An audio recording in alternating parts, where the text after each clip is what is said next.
माँ सरस्वती सुरन शक्ति आपजो मने गुरुवरी आपजो ज्ञान विनय मणि रक्षा करो तमे ब्रह्म विष्णु महेश मोमा करणी आगे कीजियो पछी धरियो पाओ बसल रे दिवा घमरो ना दुश्मन करे एक चंद दंड बाहुचंड योगेंद्र भैरवे भुजंग केश कुंडला निगंतला मनोहरे निगंध काम क्रोध दोष सुजान मर्दने नमस्तमात हिंगराज निर्मला निरंजने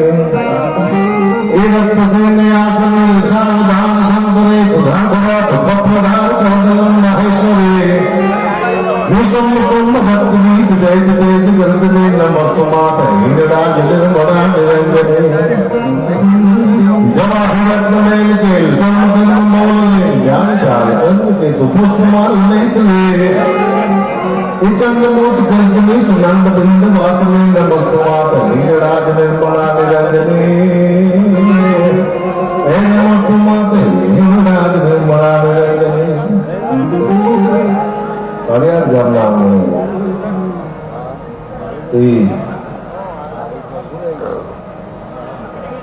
अद्भुत सप्ताह आयोजन हो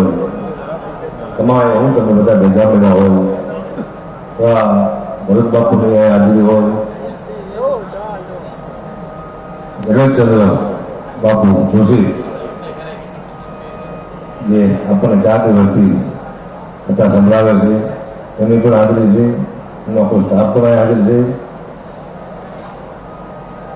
બહારથી આવ્યા છે અમારા કનકસિંહ કોણથી બનાવ્યા છે વિરાજભાઈ આખે કોણ ડાયરો પણ બેઠો છે ને મારા મામા ડાયરો પણ હાજર છે બહુ સારા એવા ભજનો સંતવાણી માટીના ભાવ નારાયણભાઈ ઠાકરે આપણે સંભળાવ્યા પછી મયુરભાઈ દવે બહુ સારા એવા કલાકાર ને આપણે સંભળવાના બાકી છે હું બહુ ઓછો ટાઈમ લઈ લો કલાકાર બાકી હોય ત્યારે પણ ઘનશ્યામભાઈ કાકડિયા એ પણ એવા સારા બિલ્ડર છે એ પણ હાજરી છે મારો વિષય તો હાસ્યનો છે અને આજ ભાગવત સપ્તાહ એ નિમિત્તે હું શરૂઆત કવિતાથી કરું બાપુ બોલવાનું બહુ સારી એવી કવિતા છે બધાને લાગુ પડતી કવિતા છે કૃષ્ણ પરમાત્મા મહાભારતના યુદ્ધમાં કાળિયો ઠાકોર અર્જુનને કહે છે જીવન શું છે આ કવિતાને જો કોઈ સારો સાહિત્યકાર હોય તો 3 કલાક સાહિત્ય કરે પણ હું અથવા થોડું હાસ્ય કરતો જઈશ કે કરી ગાતો જઈશ કારણ કે અમારો વિષય હાસ્યનો છે મારી ત્યાં લોકોની અપેક્ષા હાસ્યની છે એટલે આનંદ કરશું મજા કરશું થોડો ટાઈમ જ્યાં આપણને મજા આવે ત્યાં સુધી મહાભારતનો એવું થાય કૃષ્ણ પરમાત્મા અર્જુનને કહે છે કે જીવન શું છે એના વિશે સમજાવે છે બહુ સારી કવિતા આપ સૌ લાગુ પડતી મને તમને કે ગોવિંદ ગીતાજી અમરાવે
બનાવે અર્જુન સાંભળો આ જીવન યુદ્ધ તણું છે મેદાન અહીંયા લડાઈઓ ચાલે છે કામ અને ક્રોધની ને લડાવે છે મમતા અને મોહ આ મારો દીકરો છે આ મારો બાપ છે આ મારો ભાઈ છે આ મારો બેન છે આ મારી માં છે આ મારા કાકા છે કોઈ કાકા છે કે બધા પાકા છે મારી દુનિયામાં પેલા કાકા એ બુજ મને ખબર ન હોય પણ ધંધો હા તમારું દુનિયામાં કોઈ છે નહીં કાકા પાસે છે ખરા સમય આવે તમારી પાસે ઉભો રહે તમારો બાપ ખરો સમય આવે ને ઉભો રહે તમારી માં એ તમારી બેન એ તમારો ભાઈ એ તમારો મિત્ર સમય તમારો પ્રતિબળ પછી આવે એના દાખલા છે ખરો સમય આવે કોઈ નથી આવતું કોઈના બાપે ના પડે દીકરાને કે તું આવતી નહીં અમદાવાદ ત્યાં અમે બધા મળી જઈશું બોલો બાપ બીજા ના પડે પોતાની બેને ભાઈ ના પડી અહીંયા ગુડાતો નહીં અમે મળી જઈશું બંને ના પડે છે પોતાનો ભાઈ ના પડે છે મિત્ર ના પડે છે કેવું કહેવાય નાની એવી તકલીફ આવી ત્યાં બધા પડી ગયા કોઈ જરૂર નથી કૃષ્ણ પરમાત્માએ કીધું અર્જુનને કે આમે ઉભા છે બધાને મારી નાખે અર્જુને શું કીધું કે તો આપણા છે કૃષ્ણે કીધું કે આપણા છે તો સામે કેમ ઉભા છે આપણા સામે ન ભાઈ આપણે આપણી પાસે ઉભા એટલે આપણા કહેવાય અને એવું મસ્ત આ યુગ છે આવું યુગ મેં ક્યાંય જોયું નથી અર્જુનમાં સૌથી મને ગમતો યુગ હોય તો કર્યું મને બહુ પૂજા કરવું પડ્યું ન ગમો શું લેવા જેટલા યુગ છે બધામાં દુઃખ જ છે એક યુગ હારો મેં જોયો નથી રામ વખતે એટલા પાપ થતા શું વાત કરો બાઈટ કાંઈ બોલતા હતા એમાં રામે જન્મ અવતાર લીધો છતાં બહુ પાપ હતું એટલે ઓછું છે તો કાપી કાપીને ઘણા પથ્થર મળે છે હદ દે માણસનો સાર થતો આ કેવો યુગ આવ્યો જો એવો યુગ આવ્યો છે સતયુગમાં કોઈ દુબઈ જેવો દાખલો નથી બોલો અત્યારે આપણે દુબઈ છીએ બધા સતયુગ તારામતી પોતાના દીકરાને બાળવા માટે જાય સતી તારામતી પોતાનો બાપ પૈસા માંગે રીતે ના જાય હું મફતમાં નહીં બાળો તો નોકરી કરું છું તો વિચાર તો કરો બાપ પૈસા માંગે છે પોતાના દીકરાને બાળવાના અત્યારે કોઈ એમ કહે કે મારો બાપ મળી ગયો છે તો લોકો લાકડા લઈ આપે છે યુગ હારો કે આયુ હારો દાદા બેઠા હોય કાકા બેઠા હોય પોતાનો પરિવાર બેઠો હોય અને પોતાની પુત્ર દ્રૌપદીના હાવીના શેડા ખેંચાતા ઘરનો દીકરો બોલી નતો આવતો અત્યારે કોઈ દીકરી હામી લાંબી આંગળી લોકો આંગળી કાઢી નાખે તો યુગ હારો કયો યુગ હારો સારા યુગ આ છે મને ખબર પડી કારણ કે 50 વર્ષ પહેલા વૃદ્ધબાપુ એમ કહેતા કે એક સમય એવો આવશે કે આપણે અમેરિકા વિડીયો કોલમાં વાત કરશું તો લોકો માનવા દે નતા વાત દીકરા અને આવ્યો અત્યારે અમેરિકા આપણે વિડીયો કોલમાં વાત કરીશું પણ હજી તમે 50 વર્ષ જવા દો પછી એવો મોબાઈલ આવશો ટેબ્લેટ તમે અમેરિકા વાત કરતા છો પૂછો શું કરે કે ટોપરા પાકવું મને એટલે બક્ષાનો મારો આવશે તમે નહીં માનો છો તમે 50 વર્ષ પહેલા નતા પાછા આ દુનિયા થાય પછી મારી પેલા માંગતી જ નથી વળી પાછું પૂછશે કે શું કરે કે પીવા બેઠો છું એટલે બક્ષાનો ગ્લાસ પાય ઓનલાઈન આવશે બધું ચિંતા કરવા જેવું નથી ખતરનાક યુગ આવી ગયો છે મને ખબર પડી લેન્ડ યુગ છે આ કૃષ્ણ ભગવાન કહે છે આવો યુગ છે જીવી લો કારણ અમારે આટલું માણા કોઈ સદીમાં ભેગું જ નથી લો ને આવા સાવું ને આવી લાઇટું ને આ પંખા ને માથે પોરા ખાતા હોય પ્રતાપમાં બધાઈ ગયા જાઓ તારના ઘરથી વધારે જો આ તો આવું મસ્ત આવી દીધો જાઓ એક છોકરો છે અમદાવાદથી મારે આવ્યો મને કે મને પ્રતાપ પાલતું જોવાશે કીધું ક્યાં હૃદય બી હાથમાં જાય બી છે શું હોય છે પ્રતાપ પાલતી તો હા જોઈ ને તમે જોવા આવ્યો દુઃખની વાત છે પણ કરવી પડશે મમ્મી મને કે તારી માટે કેવું તને મારું માથું આવી ગયું શું કરવું છે માથું શોરૂમમાં હતું 5 વીઘા જમીન આપવાનું માથું શું કરવું જે આપવું આપતા નથી માથા આપવાનું નથી જોતો બાપા માથા જમીન દુઃખની વાત છે ફક્ત મારી પુત્રી ઘણી દુઃખની વાત કૃષ્ણ પરમાત્મા આગળ શું કીધું કે આયા કોઈ મરો તો નથી કે નથી કોઈ મારતો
કોઈ માલતું સૌનો ઘોડિયો કરે છે ઓલો કાળ ગોવિંદ ગીતાજી સંભળાવે અર્જુન આંબળો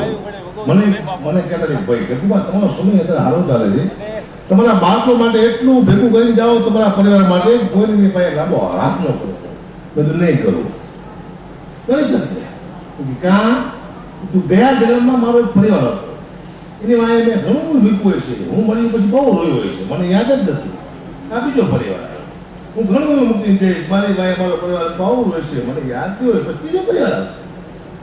આપણા ખાલી પરિવાર બદલવાના આપણે નોકરી જાય પણ એટલે લાગે આપણે કામ કરવાનું ભાઈ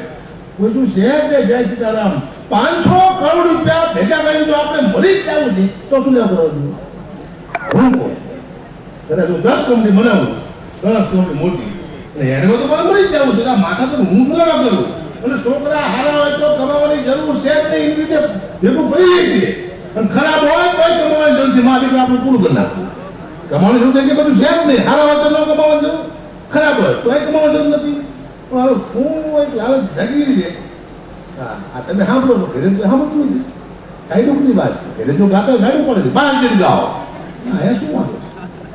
જાઓ આનંદ જાઓ આનંદ કરો મારા જીવનમાં હમણાં તે છે ને શાસ્ત્રીજી એવા ગણિત બનાવ બને છે મારા મામા છે હું નાનો તાર બહુ લોટકો હતો હજી લોટકો છું પણ બધા લોટકો એટલે મારા મામા મને કહેતા આવ ઝાંખી આવ મારો ઝાંખી આવ્યો એનો ગાડી ખાતો કે મારા મામા મને બોડી ગાર્ડ કહે